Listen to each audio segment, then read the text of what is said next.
This rumor is the most slam dunk rumor. Yes, do it. If possible, yes, for exactly that player. Yes, you pick the right player. You don't even need much discussion. There's no like big thing. What will it do to the team though to remove Nikedos and put a better operator? No, because the most obvious player to replace is Nikedos on this team. Because the difference is Shush and Tessas also are proven pieces of a team. They are cogs in a machine. And by the way, they still seem like they can operate now. Obviously, remember, they themselves are transitioning from speaking all Danish with Danish teammates. So they're getting used to play with these people. So I will say this, like, by the way, if people don't know, someone like Nerds, unless you talk about really old school config, doesn't exist in Danish Counter-Strike. You don't play that way. Have that sort of freedom and you have the kicks and style of calling and dem.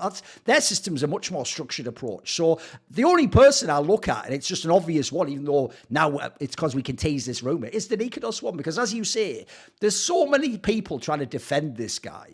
But here's what I don't get is one, but he has a decent rifle though. His rifle's pretty good. Then guess what? Sounds like he shouldn't be the AWPer. So okay, I accept your terms. He's no longer the AWPer in Heroic, right? Which player am I kicking to keep Nikedos on a rifle and get an AWPer? I'm not. It doesn't make sense because if you look at this team right now, the obvious piece is, the funny thing is, because the Nerds went to this team, not Falcons, they have the opposite problem to Falcons. Falcons has the AWPer, but not the Star Rifler. And this team has the Star Rifler, but not the Star AWPer. So the biggest joke of all time is the rumor goes, guys, and if you just think about where the scene's at, it seems like a very plausible one, that degster just comes and replaces Nikedos.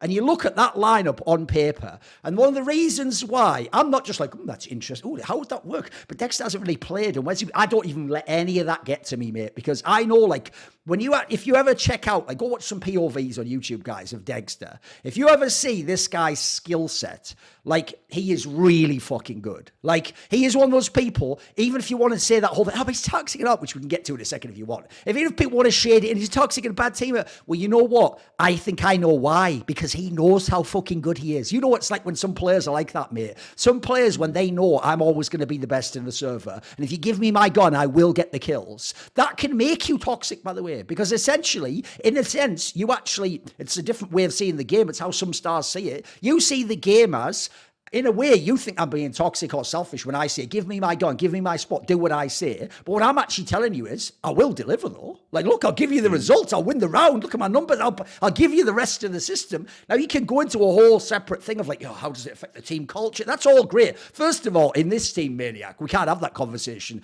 What fucking team culture? The team's a mess. We're getting bombed out of Pro League in fucking last place. And then on the Nikedos one, where you shaded it in there, you were, as usual, fucking gentle Maniac. You're just too kind to me. You were like, and he's not really getting his positions. Why the fuck would he? Why would anyone take this team and go, you know what, restructure this team around Nikedos? Like, bro, it's been years since Copenhagen Flame. No, but that's what I mean. Like, no one would do it. Like, I'll tell you what, Maniac, here's my trade for you. You know what? We can make this a straight up 1-for-1 trade. Trade Nikedos to OG and give him anything he wants, mate.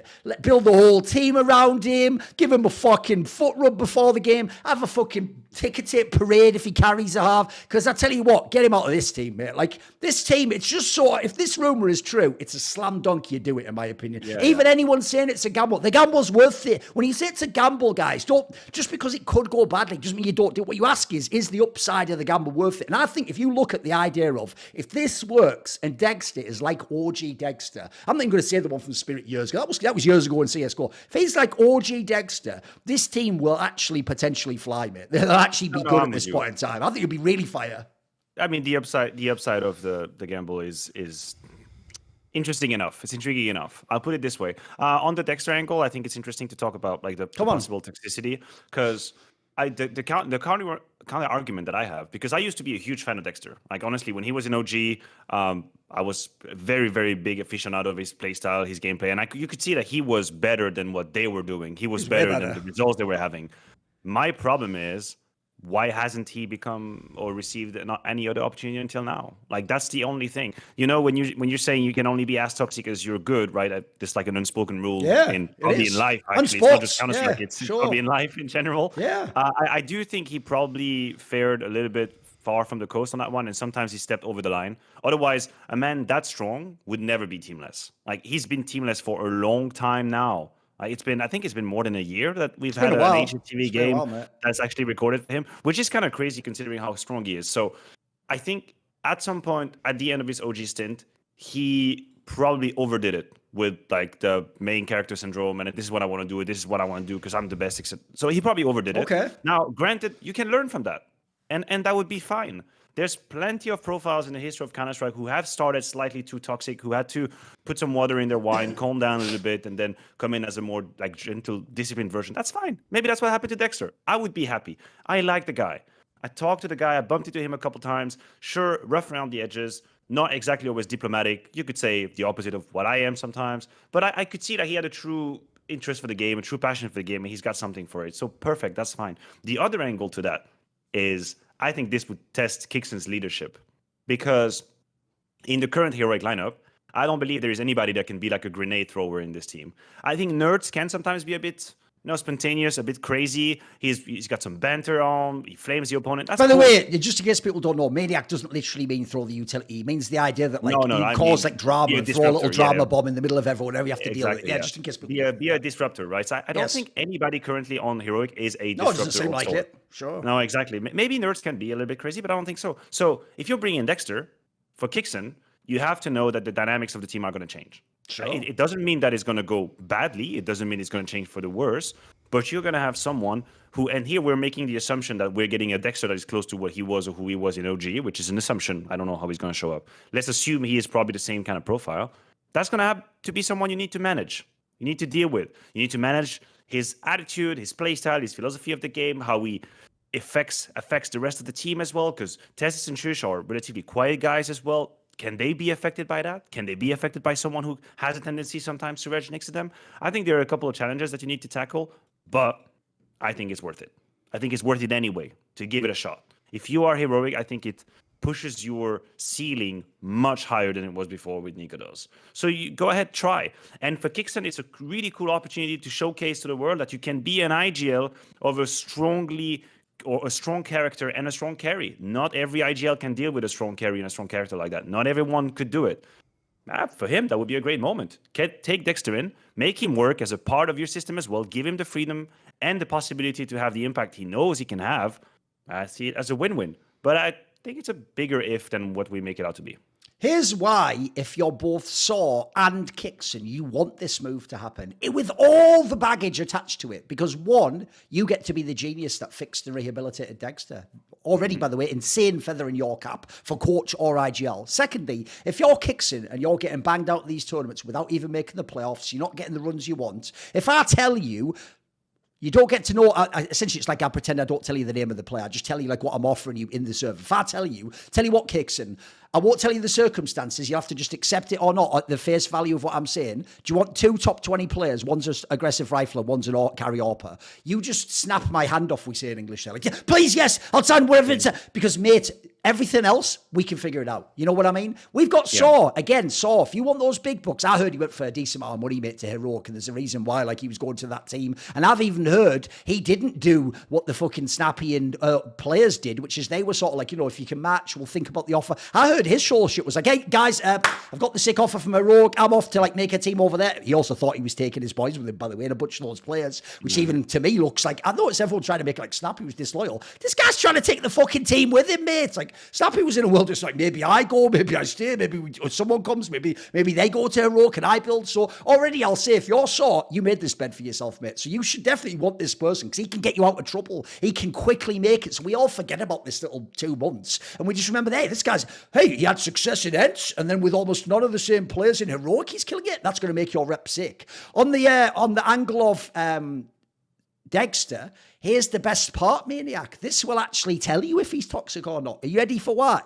Because if he's not good enough, and he isn't like he was in OG and CSGO, if he's still an arsehole, it's the easiest cut of all time. At that point in time, you solved the problem, right? If he's a twat when he isn't doing the numbers, I always used to say, people don't know, this is how I used to, as like a friend, coach Simple in the hard days of Na'Vi before he was the GOAT. I would tell him, mate, when you go toxic on your teammates, you have to carry carry the game now, mate. I don't ever want to hear you gone toxic and being a shit to, I won't say which team, mate, and then I see in the game you shit the bed. It's like after that, mate, they should be toxic to you. Like you didn't fucking earn that status. Because I do think this is where I've actually watched a lot of POVs of Degster. He's one of those players I tunneled in on as soon as he came along in like fucking that team just when Spirit was on the rise, basically. And what I have to say is this. People don't realise, stop watching fucking HLTV ratings, guys. They're only a rough, loose guide. They can't actually tell you the difference. A HLTV rating can't tell you what is fundamentally different about two players with 1.25 rating. They won't even tell you is one more aggressive, is one more passive, is one have utility, does one player, they don't tell you anything. When you watch this guy's AWPing, his mechanics are so smooth. One of the things I love about AWP is actually something I love about Wonderful, is they don't just do the flick and you either hit or you don't. It's like I can see like the smooth part of the flick where it's like you are always going to hit if you have the time. You know what I mean? Maybe the other guy kills you in time, you get flashed, you get pushed off, the riflers double peek you. But it's like I can tell these shots are going to hit. And man, if you actually have a player like that, you can do so much with an AWP like that. They're not the same streaky player. You can build the whole team around them. So I think if you look right now, especially in an AWP weak game, bro, there are like, when he's at his peak, there are like 3 or 4 people in the world can do what this guy can do. This guy can cook. I mean, as you said, if you ever go back to those OGs, this is where I was totally sold on him. I already thought before he's a real talent, you know, let's see how it works out.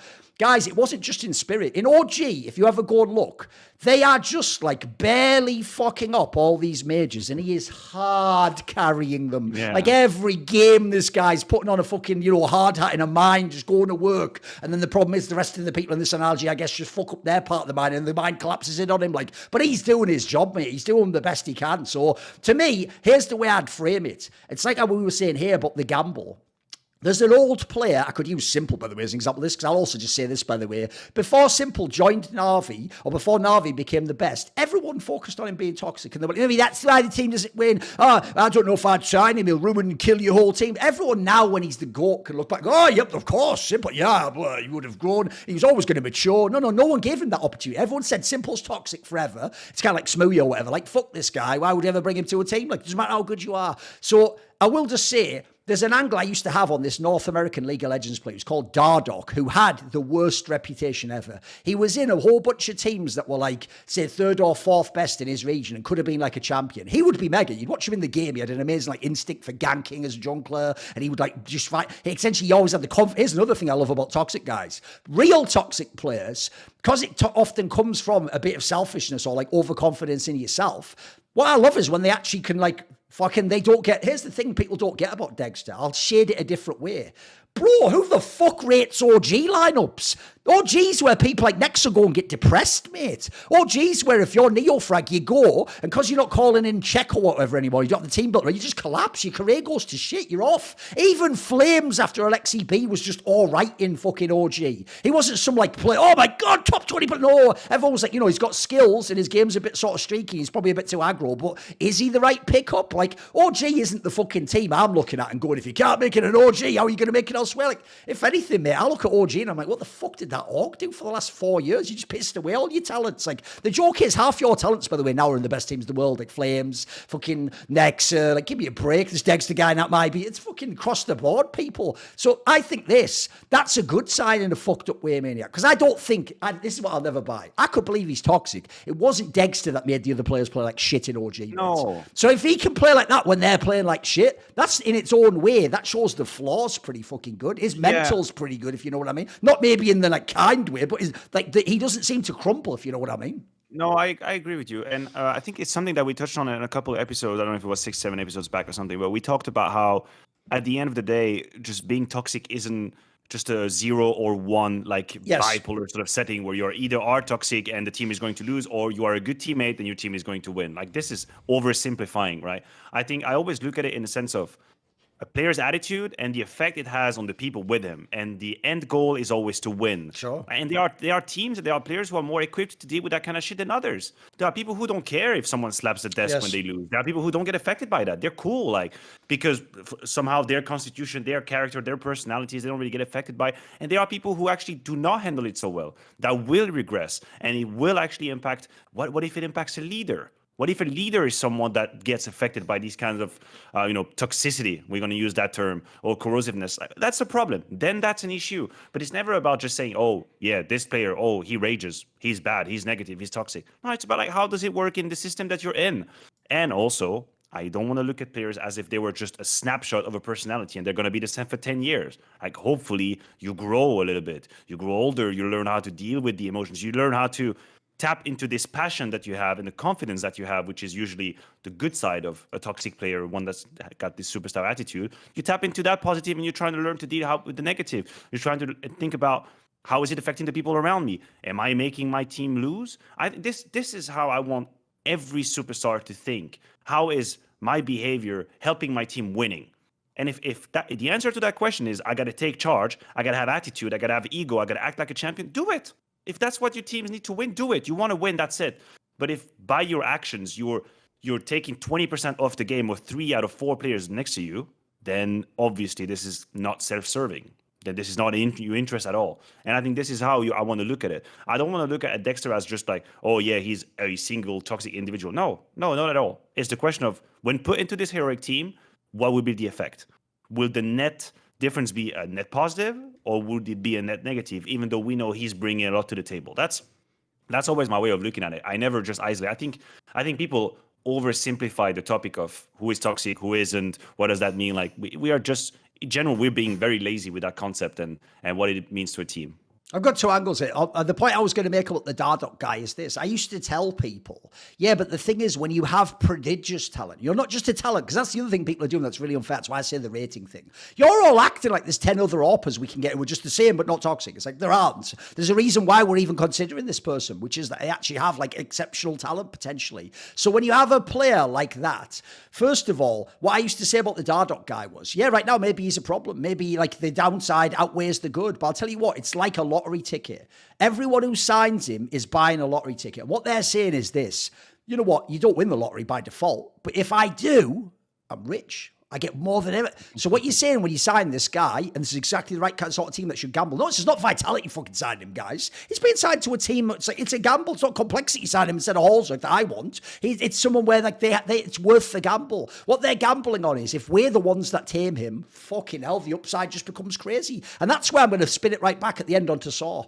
Mate, if you're this coach, it can't just be tactics. It can't just be recruiting. Some of it has to be how you shape them. Because here's the thing, Kicks and Saw Young, I don't expect him to be the leader, but I do expect you to be, Saw. You've been an in-game leader, you've been a coach, you've been deep in like big tournaments now. This is where, I'll tell you what, if you put the degster guy onto Falcons, there's no way if Zonic's just letting him fucking run riot over the teammate. So, I mean, everyone might not like it now, but you would see not on camera one of those fucking Boros moments. That would happen, I promise you, within 2 practices or 1 LAN tournament. Like, Zonic would just tell this motherfucker basically, like, I'm the dad, you're the adopted son, this is how the rules go under my roof. And I tell you what, mate, if you don't like it, see these fucking 5 majors, I can get your ass out of here. Now, I know Saw doesn't have the majors, but that's sort of the conversation you need to be able to have, mate. Like, because otherwise, I agree with you, Maniac. Maybe it's a team that doesn't like that sort of play. Maybe they can't accommodate that. Well, in that case, you'll learn your lesson now. It's time to only get the fucking super lovely people where it's all sunshines and rainbows and it's positivity and let's go team and rah, rah, rah. But I'll tell you what,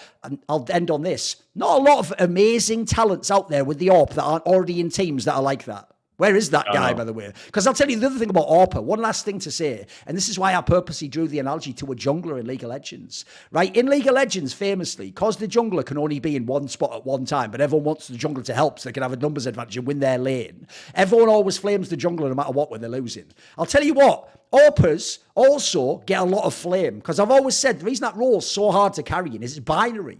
Like, when you miss with the AWP Maniac, you don't tend to leg shot them and do half the damage. You miss, you get nothing. So when you miss with an AWP, it's like being goalkeeper and letting in goals in football. It doesn't matter how well you played the rest of the game. Everyone remembers that miss and they go, fuck, we would have won the game if you'd hit that one. And I'll tell you what, that's the one area that actually I don't worry about degster, mate. I mean, everyone else go, but it hasn't played a sort. Guys, just here's what you have to do in future. If you want to tell me you don't want to move, suggest me a name. Suggest me a name instead.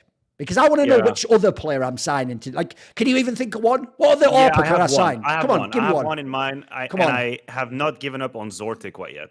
I think. Yeah, but the problem with him is it just seems like he can never leave these fucking teams. Yeah, and that's my problem. Like I haven't. I know what you mean. I swear to God, very good. Yeah. I think his English. I'm not saying he could do like a fucking dissertation in English, but I think his level is like essential enough, basic enough to play Counter-Strike. So I don't know if he's got just ties into his team. He's never going to leave Bedboom or that core or whatever. But fucking hell, man, he was good in Forza. Yeah, he was. He was in a similar position as Dexter was in OG, which is obviously he's not going to win. Obviously he's not going to go deep in playoffs. But holy shit, he is better than the level he's playing at. Yes. And I know there was some rumor about him when the EG mega. By the way, I can tell you that literally it was going to happen. Like it essentially was all but done. And here's the thing: I've said it before, but it's enough times past. I can say it now. Just like you've all seen that big scandal with Forza. Like, wait a minute. So Forza has some connection to. Yeah, the stupidest thing ESL did was it seems like they only picked off the big dogs. They took Gambit and VP and told them you can't have your team because he's got the connections.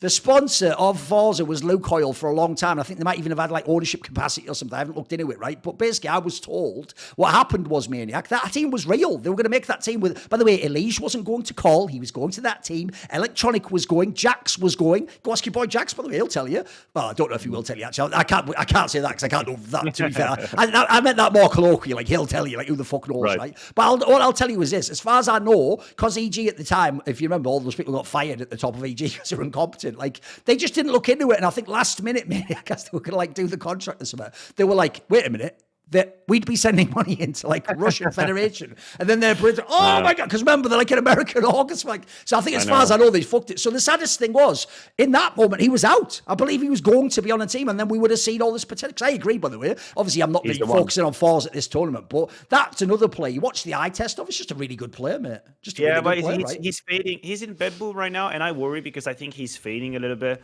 And I don't know. Maybe he just doesn't have it in him to super carry for 2 years nonstop straight. I mean, at some point, maybe your motivation drops off a little bit, your level drops off a little bit. In Bedboom right now, I feel like he isn't who he used to be in Forza when I got really excited about him. But I haven't given up. Like it would be one of these sleeper pick where if someone somewhere has the ability, the capacity to get Zorti out of here and give him a chance in an English-speaking lineup, hell, you know what? Even fucking, I don't know if they can do it, but like if Complexity is thinking of replacing Halls, like fucking hell, just go ahead. Yeah. Give the guy a chance. Give the guy a chance. Like, I swear to God, the eye test on Zorti does not lie. I mean, for me, he is made to be in, at the very least, a top 8 team in the world. At the very least. And he's far from that right now. That might be a legit outlier. Aside from that, though, by the way, you have to take the Dexter one. I know, especially because, remember, you're heroic. Like, unless you want those millions I've heard you were going to spend for some pies. If you have the millions, man, I could get you all sorts of fucking players. Yeah. But if you haven't got the millions, this is the sort of player you're going to sign. That's why it's just, I think, contextually, the whole, like, Dexter to heroic makes sense because, sure, Dexter might come with some possible negative, some downside. We've talked about it. We've covered it right now. And at the same time, Heroic isn't exactly the sexiest destination ever to join. Yes. So you kind of meet halfway through. You're like, yeah, you're not exactly perfect, but we want you. We need you. And he would say, well, you're not exactly Vitality, but they don't want me either. So let's fucking go. Let's fucking do this. Like, together, we can actually elevate the team. We can become a playoffs team regularly, and then everyone wins. Everybody wins. I think contextually, it makes a lot of sense. Like, both sides of the equations have something to gain in making this change. Let me just paint you the picture as well, because the other thing people are missing is this. Normally, when people say that one move away, what they really mean is like actually more fragging, right? They don't actually look at the structure of the team. Bro, the reason why Nikados had to go is because if you look at this team, Nertz is already really strong, but you also remember, like, guys, this is like his fucking like second proper year as like a top player. Like, but everyone forgets, they always like in their mind retroactively put him in Ents right at the beginning with all the others, right? He wasn't. He joined like early 23 guys. Like, he's actually quite inexperienced as a star player, so I can give him the ups and downs. Again, like I said earlier, comparing him to the more experienced ones, you learn that as it goes. If you add in the AWPer, right, Kixon's already called in an national team, and Tessus and Shush know their roles, and their roles are defined. Like, that's the structure of a team right there, mate. Like, that's when, like I say, then it becomes Kixon and Solid. Go to work, boys. You got the bases now. Now let's get some results. I'm right there with you. All right, let's make it happen, or make it happen as if I had some kind of agency in that. Sure. I hope it happens. No bad feelings to Nikados, but bring in Dexter. See how it looks like. I'm ready. See more cool, funny, interesting clips based on topics from my content? Well, subscribe to this channel then, or, be a pleb and don't.